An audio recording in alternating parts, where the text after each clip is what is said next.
Mike Pompeo was on Maria Bartiromo, her show, anyways. Now, keep in mind, Maria Bartiromo, this is her Sunday show on Fox News. She's normally on Fox Business. She's had a real hard time on her show lately because the economy is recovering. And normally, if you were on an economic show, you'd be very excited. You'd be talking to investors and stuff and going, oh, where's business going to go with this stuff, and how much investment will be, and there's going to growth in this sector, and we might be pulling money out of this area and putting it in this area to see a kind of growth. None of that. They're just like, it's great. God damn it. God, Biden sucks though. He's going to tax you probably. He has no plans to, but probably.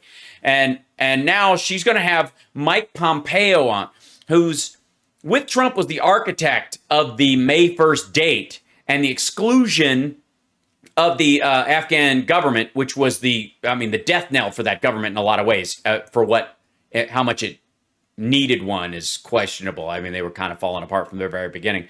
But in this particular instance, her having him on, like, we'll see. I haven't watched this, but we know what's going to be said. Mike Pompeo, he worked in February 2020, helping President Trump negotiate a conditional peace deal with the Taliban. Yes, with the Palestinians. Conditional. Conditional is the word that everyone is using on the right now about why you shouldn't have just gone through with Trump's thing. They weren't meeting conditions on the ground. Because the conditions in there, specifically the never letting anybody from Al-Qaeda, for example, into the country ever, and it was not just agreeing to it, but it actually not happening. Since you'd have to prove a negative, you'd have to always stay there lest someone showed up. Well, the minute we leave, you're going to bring in the Al-Qaeda guys, right? So we got to stay there forever. All the conditions set forth in this guaranteed staying. In Pompeo's deal that Trump negotiated with the Taliban to the exclusion of the Afghan government, all the conditions guaranteed that they would never be met. And to withdraw from Afghanistan. The Secretary... By the way, Pompeo's losing weight because he's running for president. Let's be abundantly clear. That's why. It was a pleasure to see you. Thanks very much for being here this morning. Give us your reaction in terms of the pullout. Ew. Maria, thanks for having me on. Look, we were determined to get this right. There were two things that President Trump wanted to do. Everyone knows that President Trump wanted to get our young men and women back home. We began the march towards doing that, but we always knew the march towards doing that. Conditions had to be right to Really? Because I heard it was May. We had to have the situation on the ground right to do that. Look, guys, the situation on the ground had to be right. That doesn't sound anything like the rhetoric that has kept us in Afghanistan for 20 fucking years. Administration just willy-nilly whipped the military out of there, leaving civilians, equipment, Excuse me, that's general willy-nilly to you? Things behind. We drew down from 15,000 or just over that to about 2,500, and we had, well, you went up from 8,000 in Obama to 15,000 under Trump, and then you drew down. It's basically giving you room to draw down when you wanted to. We had kept the order that had been there, right? We didn't have this chaos. All the while, we took out 12,500 soldiers. When we got to that point, we went back, we looked at the conditions. We wanted to get those last numbers out, but but you never did. Found the conditions right to do so. We never found the conditions right to do so. And so we continued to pound the Taliban when they violated the agreement. Right? And then you pounded them, and then you pull out. And then you pound them, and you pull out again. This is so... Moved on a checkpoint or moved in a place that they weren't permitted to. We used American power and made clear to the Taliban that there would be real consequences. Yeah, we're really going to put soldiers in harm's way. Every time you fuck with us, we're going to send more soldiers down where you can shoot them or blow their legs off. What happened here, Maria, is you had a leader who was unprepared to do that. When the Taliban pushed on the Trump administration, we pushed back even harder and imposed. And by pushing back even harder, we meant stayed. Costs on them. When the Taliban pushed on the Biden administration, they withdrew to a commercial airport that in no way has the capacity to get our people out of there with the speed and alacrity that needs to happen to keep. Sorry, are they supposed to take off C-17s from a street in downtown Kabul? I don't know the geography of Kabul that often. Are there roads that wide? This is an incompetent method of getting our folks out. It presents Really? Because compared to not getting them out, it is 100% competent. You see what I mean? You can't stand on an archery range and say every arrow you never fired would have hit the bullseye. And anybody who even fires and doesn't hit the bullseye is worse than what you would have done if you ever bothered to even pick up the bow in the first place. That's what this is. That's what we keep seeing from these assholes. If we'd ever done it, it'd have been done perfectly. But we never did it, so the guy that did it is always going to carry the weight of having done it. This is so stupid. real risk. I pray we get them all home.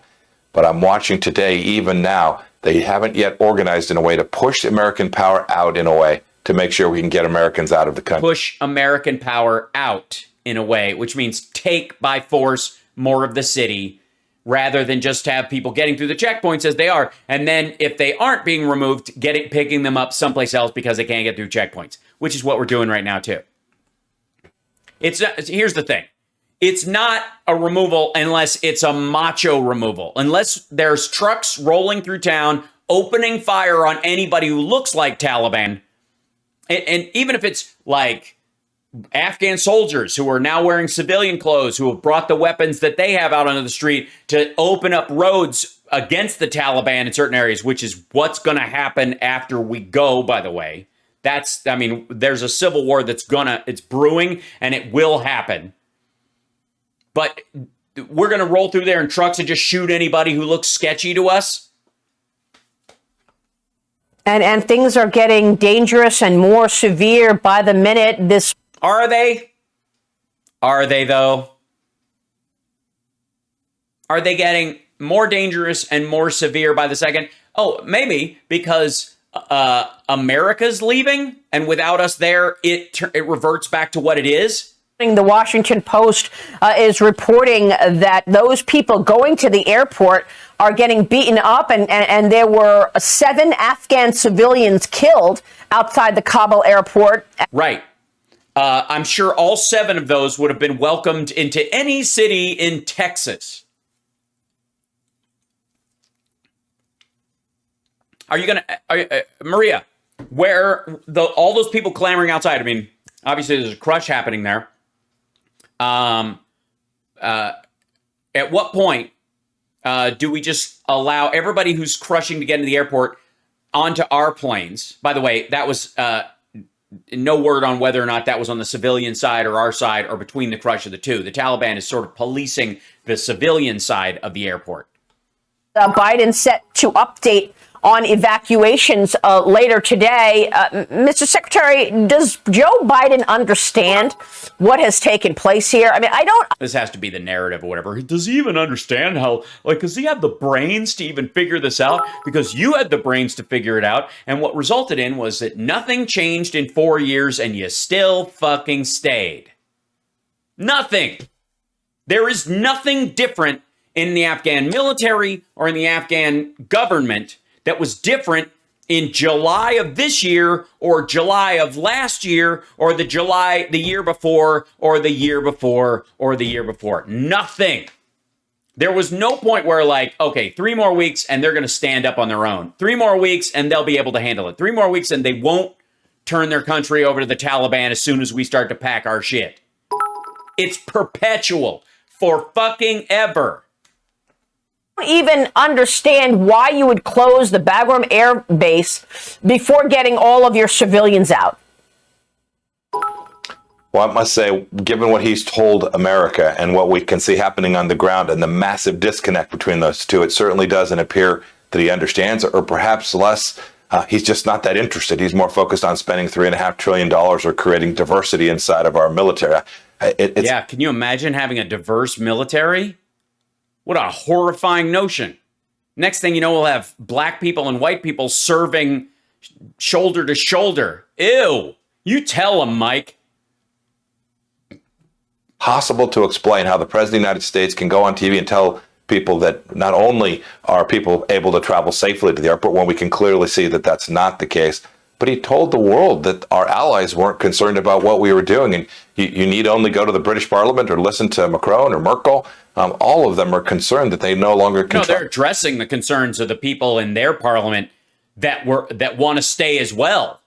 And you know what? They're welcome to. There is nothing stopping the British, the French, and the Germans from filling the gap that we left. 2,500 of our people, all three of them could have an embassy each, of equal size to ours, more than likely. If the French or the Germans had requested to have the Bagram Air Force Base or any of the other ones after we left, they'd have had it. They would have gotten it.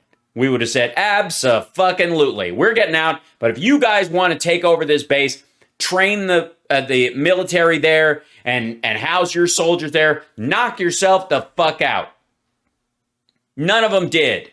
All of them are just mad that we started packing up and leaving, and they were still there. America as a partner and ally. So there is a deep disconnection between what President Biden has told the American people and what they can all see with their own eyes to be true. This is dangerous. We're just a few It's Afghanistan. months into this administration. And we're already getting out of Afghanistan. Again, I will stand by this as well. Wait till they shut Guantanamo. Leadership has already walked off the stage. Maria, we've talked about this before, but President Biden talks about that America is back. It looks like we're back. It looks like we're back to Barack Obama, America apologizing, American weakness, and our adversary. Sorry, Obama stayed in too. Biden was the one saying we should leave. Such strong support, level 2 completed. Hey, thanks for the hype train, guys. I appreciate it. By the way, don't forget to give a like and a subscribe and a thumbs up, and subscribe on Twitch, twitch.tv/HouseSparks. Guys, since we crossed that 20,000 threshold on YouTube, we've got 2,000 new subscribers, like in less than a week. It's really impressive. So I want to thank everybody, welcome everybody who's a new subscriber, a new viewer, who may not have discovered the show last year when we were all humping through the pandemic together. I appreciate you guys being here. It's a great time. We have fun. Not fearing us at all. I'll first put Trump in Gitmo and then lock the door. Nope. Just shutting the thing down. The American judicial system can handle the likes of the ISIS and Al Qaeda people that are in Gitmo, and it can handle Trump. It's not trusting us. And we have to point out that many of the people on Biden's team, whether it be national security or in the State Department, were in fact in the Obama White House. Right. And some of them were arguing to get the fuck out too. And he kept those people, and the people who were like, I think we should stay. He was like, thanks for serving. Appreciate it. Bye. Yeah. And sorry, tell me about all the people who were in Trump's cabinet that he actually still talks to. Beyond Biden bringing people back that he liked working with for 8 years, Obama was reelected. Something Trump won't know anything about. But Biden brought back some of those people because they're good at their job and they're effective and he actually knows them. Whereas Trump was like, I know all the best people. They're the best people ever. Best people ever. And now he won't talk to any of them. Probably a Democrat. Just got me coffee. How capable are his defense and foreign policy teams in your... Well, we're leaving. I would put that in their column. Including your successor, Tony Blinken. We know that there was a memo revealed this past week, indicating that Joe Biden was warned that this would happen this way. And he went, so what? It's going to happen no matter what happens. It's going to turn out this way no matter when we leave. We got to go. Ignored the warnings. Yes, he ignored the warnings from some people and heeded the warnings from others. It's called making a decision, something Trump never did. Well, there's no doubt it's the same team that was there for 8 years, largely. They've all moved largely up one slot or two slots, but it's largely the same cast of characters with the same worldview. Really? Because they stayed in when Obama was president and Biden got them out. That same cast of characters? Really? This is a worldview that says America is the problem set. It's a worldview that says that these details, these important details, right? Closing Bagram, the major airflow hub for American forces and American equipment in and out of the country. And after we'd gotten out the military before this. Sorry, if I may, I know this is kind of an interesting detail because they throw these around like like Bagram is the base we're looking at, or is somewhere. Okay, so base. Let's see. So here's, let me show you where. Here we go. So let's see, bombing around. This will be an uncomfortable piece of news for them. But this is, I mean, it's kind of a slapdash thing. This is Kabul right here. Okay, here's Jalalabad. A lot of folks from here going to here. This is Bagram. We had two major military areas here. The airport they're using to get everybody out of Kabul is because that's where the fucking embassy is. We packed these guys up. We packed these guys up. We packed these guys over here up. We got them out of the country. A lot of the folks in these cities over here went into Iran or made their way to Kabul. A lot of people in Jalalabad hopped over here and went to Pakistan or escaped north. Same thing with Kandahar, or they made their way north to Kabul. Bagram is an all-military thing. We're not going to let every civilian who wants to fly out go there. That's ridiculous. And the main idea was we're going to fly everybody because this is the one with proximity. Why the fuck would you shut down and you've got that airfield. It's the closest one. It's the safest one to get people to, because getting them to the airport is way different than trying to get them, say, it's the difference from you're in Los Angeles, evacuating people out of Los Angeles from LAX versus the San Diego airport.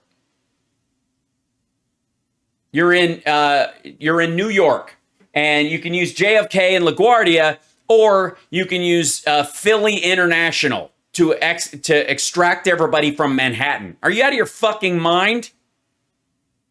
But they're counting on everybody not looking at a map and even seeing where the hell it is. So, like, there we go. That's the base, by the way, from the air.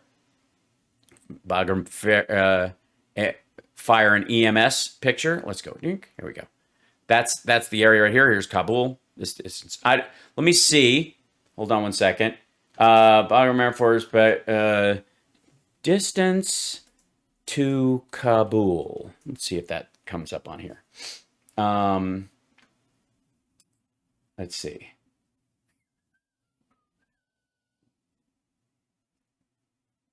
Okay, so it's an hour and 20 minutes outside the city, if traffic's good. There you go. What's the difference from distance from Kabul to there? Don't allow. Quit it. Just hold on. Kabul. Okay, so let's go back to don't allow. Go back. What's the difference? Kabul. Downtown Kabul to Kabul airport. Now, never mind the fact that, like, what area is seized. So an hour and 20 minutes, if traffic's good, if there are no checkpoints to go through, if there's no stops along the way or hostile troops or anyone, it's an hour away, right, by desert road. The airport from downtown is 4 goddamn minutes away. 4. It's a kilometer. You could fucking walk it, which is why people are doing it.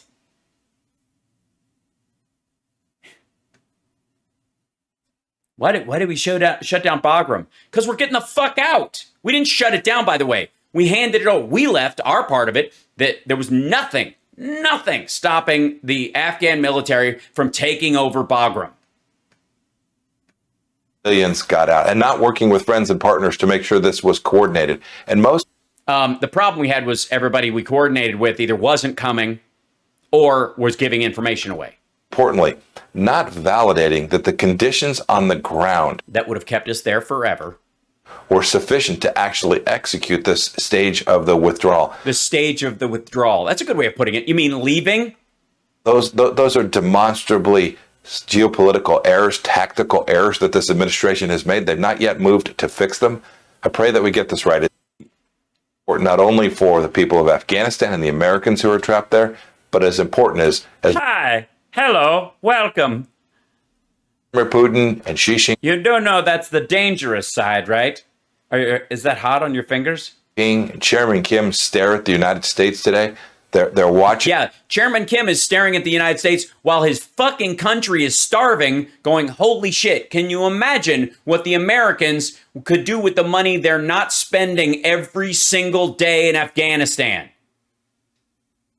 $140 million today and tomorrow and the day after that and every day in September and every day in October and every day in December and every day next January. And on and on. Yes, the North Koreans. By the way, should we just check in on our friend? Let's see, North Korea. No, let's see. Should we just go to food shortage? Just look that up. This will make them. This will be something.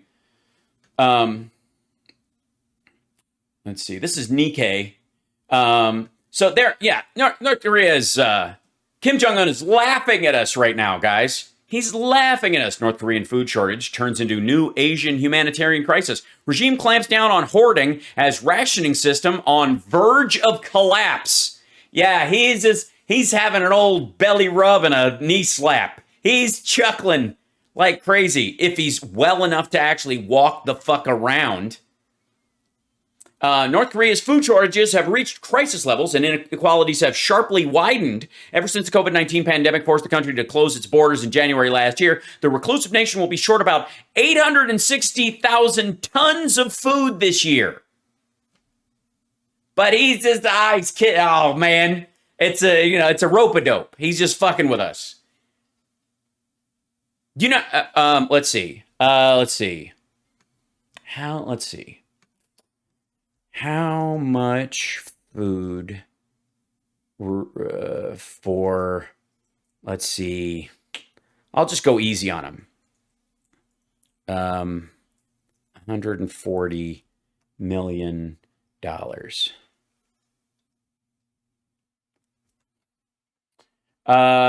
Let's see.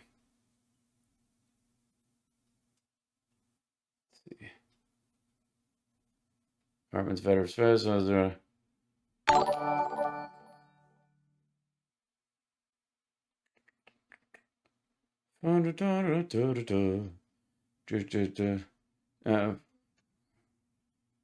Food value. Here you go. Okay. Total of food value of USDA food for audits revised. Let's see. We're gonna. Let's see. Let's see.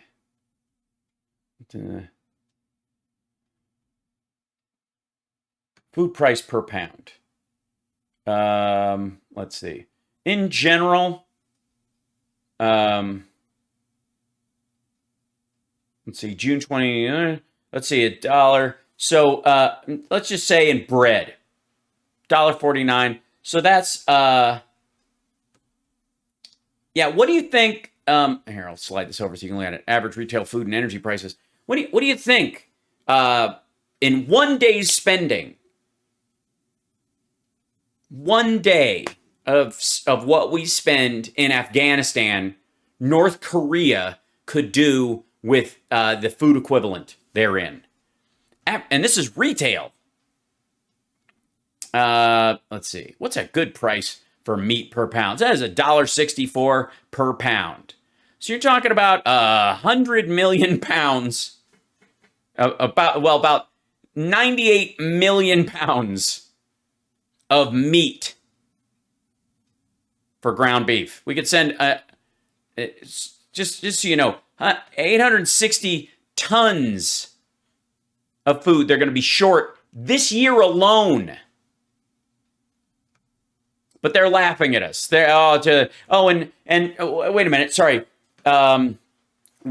Putin's laughing at us too. Let's see, Putin health concerns. Putin's got. I mean, maybe he's right. Let's see. That's 2020. This is November 6th, 2020. This is a couple days afterwards. He's probably laughing about this, too. Kremlin denies reports Putin is ill, planning to resign. The denial amounted to a rare statement about the 68-year-old autocrat's physical health following a report from a British tabloid. Let's see. Report from The Sun on Thursday suggested, here it is, Putin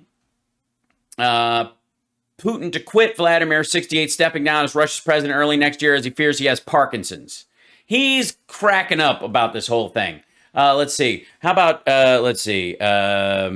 Three Gorges. Whoops. Hold on one second. I just want to see how much, collapse.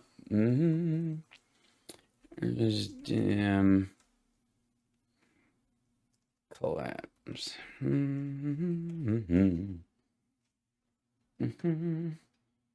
mean, this is from, last year, but I mean, I'm sure, and this is from a site even Pompeo-like. This is from the Heritage Foundation. What the potential crisis on the Yangtze means for China and the world.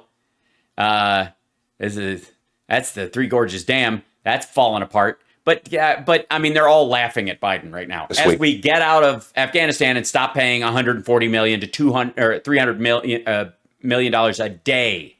They're watching America destroy its alliances. And this presents a... Yeah, we're never going to talk to England, France, and Germany again until the G7.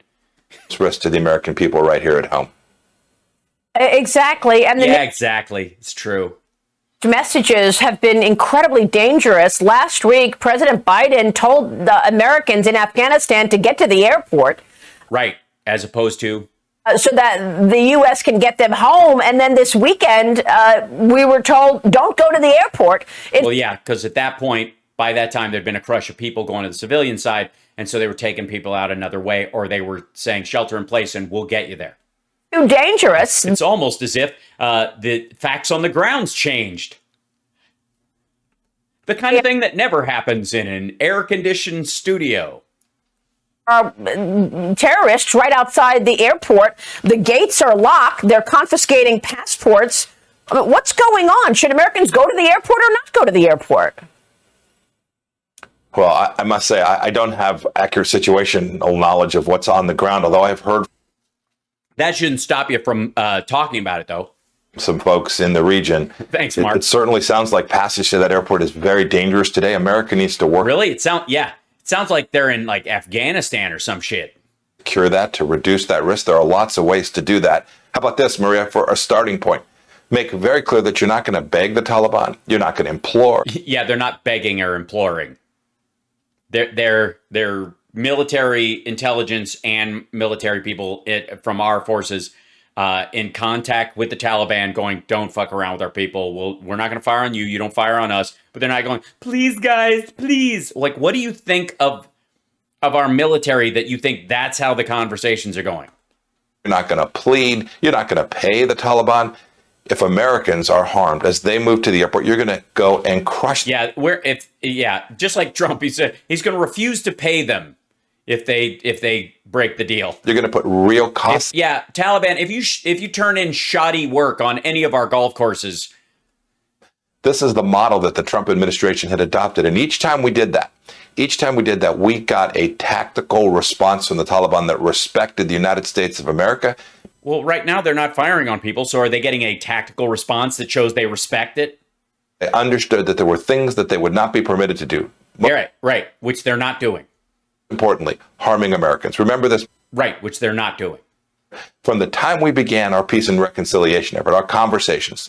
Our peace and reconciliation, which didn't involve the Afghan government, but whatever. We signed that deal in February 2020. Not a single American was attacked by the Taliban in a serious way, and there wasn't a single American killed. That was because you promised to get us out by May 1st. They want you to leave. They have operational control over their soldiers. We were going to go to court to enforce this document. Court? Oh my God. I'm sorry. Were you going to sue Dominion and then Dominion would sue the Taliban? It was because we demonstrated American resolve and power. And when you don't resolve to leave May 1st with no plan. This is the kind of thing, this chaos that you're seeing today in Afghanistan is precisely what ensues when America fails to leave. When America leaves? So they've already broken whatever agreement was made in Doha. I'm talking about the Taliban. I mean, was this a coup? They have. Was this a coup? You know, between the folks in Afghanistan, right? President Ghani was corrupt himself. The leaders in the other regions, we were talking to all of them. Remember, we didn't just sign an agreement with the Taliban. We had one with the Afghan government, too. We were talking to folks in the north and folks in the west. Yeah, and what were you telling them? We're out. So, and if you helped us, you're on your own. This country's been a mess for an awfully long time. Its elections have been incredibly fraught. So, but we should stay there longer and hold it up. Like, this is a country that has had political uncertainty for an awfully long time. So why are we staying? What is the argument there? Like, there aren't countries with violence and political instability all over the world? Are we invading all of those? Why aren't we in Yemen? Why don't we have bases in Yemen? Why have we not taken over the Congo? Mission set was very clear, Maria. Our mission set was to make sure that we were able to get our young men and women home, and second, to make sure that we were never attacked from this place again. And we worked diligently to make sure that as we saw the conditions on the ground, which is we're going to stay in to make sure you never attack us again, which is not a condition to leave. Withdrew in a way that provided maximal certainty that we would never be attacked from this place. Maximal certainty. In example, none. And this chaos you're seeing today, Maria, I think this drastically increases the likelihood that someday some ungoverned space in Afghanistan will lead to an attack, maybe not on America, but on American interests somewhere in the world. Oh, you mean like oil companies or something like that? And secondly, how is that different with what you agreed to with the Taliban? Right. And they have the right now to do it. Mr. Secretary, I want to They have the what? The money? The world. Right. And they have the weaponry now to do it. The weaponry. Yeah, the one thing stopping them was not having Humvees. Mr. Secretary, I want to and busted helicopters. Sure do. And I want to get back and come back and talk about something you touched on, and that is the longer term consequences of all of this. Of all of this. You mean all of this getting the fuck out of Afghanistan? That part? The consequences of not staying forever. And what actions the U.S. military need to take now to prevent the Taliban from driving Afghanistan further into a terrorism state. We'll be right back. Further into a terrorism state. The assumption is that it is in a, quote, terrorism state. Secretary. Whatever the fuck that means. And that somehow we won't be able to stop them if they start terrorism stating. God damn, this is dumb.